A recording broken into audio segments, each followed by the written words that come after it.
So பையனை நீங்க MBBS abroad அனுப்ப போறீங்க, நீங்க எப்படி ஃபீல் பண்றீங்க? டான்சிங் அகாடமி மூலம் அனுப்ப எங்களுக்கு பெருமையா இருக்கு. அவ்வளோ 40 நாள் இவன் கிளாஸ் கோச்சிங் போயிருந்தான். ஓகே, அங்க இவனை நல்லா பார்த்துக்கிட்டாங்க, அவங்க கோச்சிங் நல்லா கொடுத்துருந்தாங்க.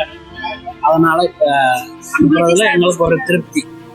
நீங்க எம்பிபிஎஸ் டெஸ்ட் பண்ணிருக்கீங்க, இப்போ இந்த அளவுக்கு சப்போர்ட் பண்ணிருக்கேன், எனக்கு ஆச்சரியமா இருக்கு. நீங்க எப்படி எம்பிபிஎஸ் சூஸ் பண்ணீங்க? எங்க அப்பா அவங்க தான் மெயின் ரீசனு. அவங்க ஹாஸ்பிட்டலில் ஒர்க் பண்ணாங்க, டாக்டர் கீழே தான் ஒர்க் பண்ணிட்டு இருந்தாங்க ஒரு 20 இயர்ஸா.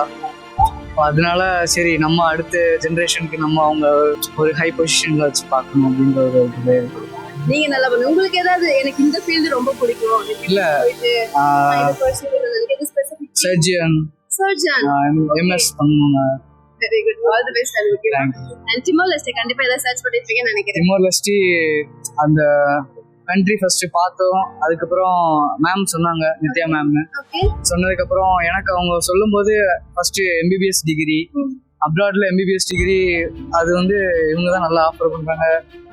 அதே நம்ம என்ன லேண்ட் மட்டும்தான் வேற, மற்றபடி சப்ஜெக்ட் ஸ்டடிஸ் எல்லாமே சேம் தானே. அதனால எனக்கு கனெக்ட் ஆனது.